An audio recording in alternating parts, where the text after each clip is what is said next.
Hello people, welcome to Professor Benzene. This is Professor Benzene. Today we are discussing the second part of the fourth chapter of class 9th chemistry, structure of the atom.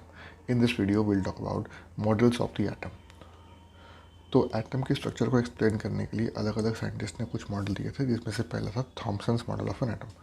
Thompson model में क्या था कि electrons are embedded in a positively charged sphere. Thomson ने बताया कि जो electrons हैं वो एक पॉजिटिव चार्ज के स्फीयर में गड़े होते हैं।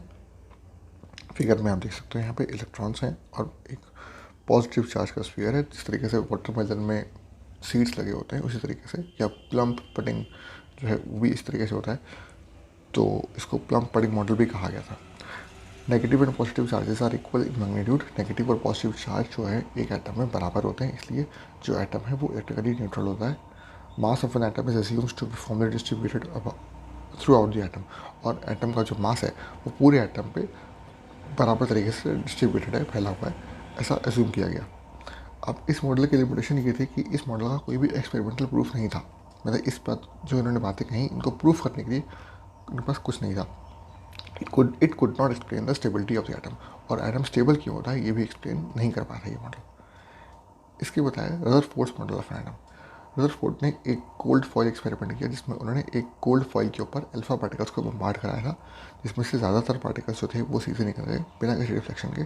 कुछ पार्टिकल छोटे एंगल्स पर डिफ्लेक्ट हुए थे और बहुत rare very less particles around 1% reflected at almost 90 degree. तो यहाँ आप देख सकते हो फिगर में ज़्यादातर पार्टिकल जो है वो सीधे निकल रहे हैं, कुछ पार्टिकल छोटे एंगल्स पर डिफ्लेक्ट हो रहे हैं और वेरी रेयर पार्टिकल्स एक या दो जो है वो बहुत large angle nearly 90 degree angle पे डिफ्लेक्ट हो रहे हैं। यहाँ पर नीचे आप देख सकते हो।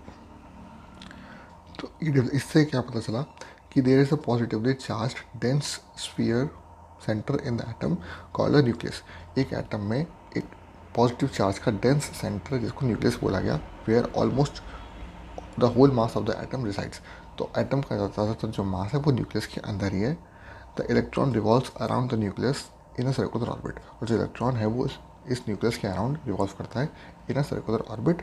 Size of the nucleus is very small as compare to that of the atom. Atom के कंपेरिजन में न्यूक्लियस का साइज बहुत छोटा है।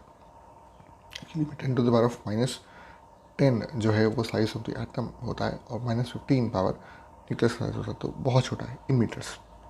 अब इस मॉडल की लिमिटेशन क्या थे? The stability of the atom could not be explained.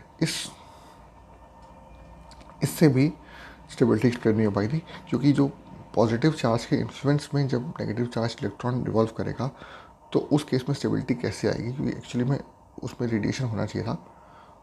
तो यहाँ भी स्टेबिलिटी एक्सप्लेन नहीं हुई थी। Distribution of electron could not be explained in the extra nuclear portion of the atom. Extra nuclear portion पे डिस्ट्रीब्यूशन ऑफ इलेक्ट्रॉन भी explain नहीं हुआ था कि जो न्यूक्लियस के अराउंड इलेक्ट्रॉन है वो कहाँ है और क्यों है, किस तरीके से डिस्ट्रीब्यूटेड है, ये भी नहीं बता पाया था।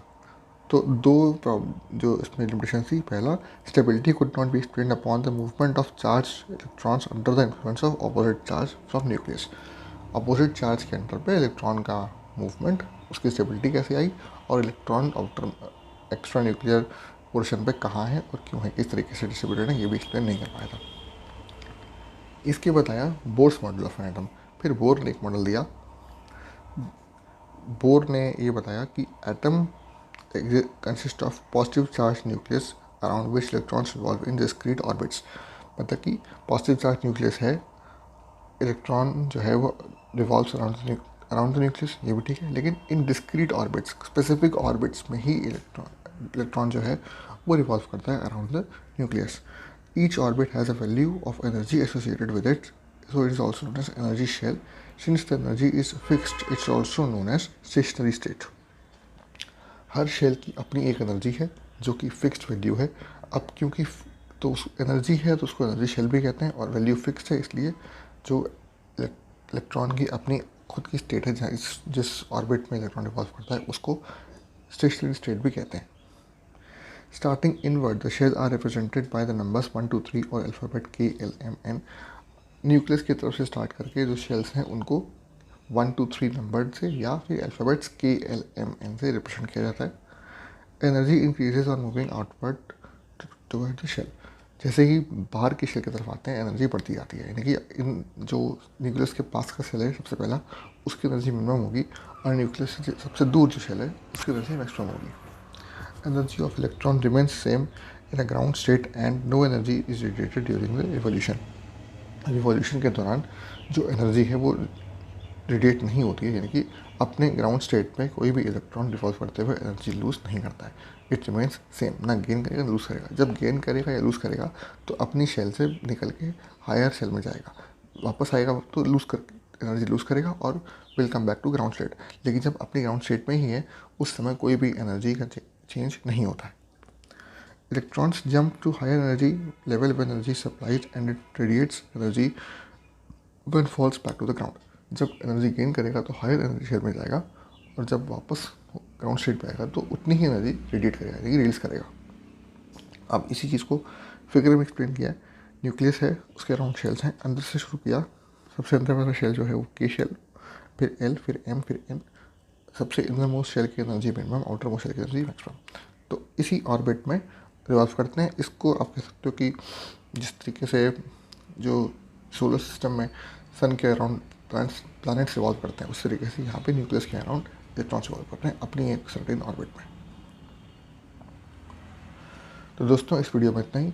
अगर ये वीडियो आपको पसंद आया, अगर ये वीडियो आपके काम का था, प्लीज़ इसे लाइक करिए, चैनल को सब्सक्राइब करिए और इस वीडियो को अपने दोस्तों के साथ स्कूल में, कोचिंग में, सब जगह शेयर करिए ताकि उन्हें काम आ सके. मिलते हैं अगले वीडियो में नए टॉपिक के साथ बहुत जल्द. Thank you very much.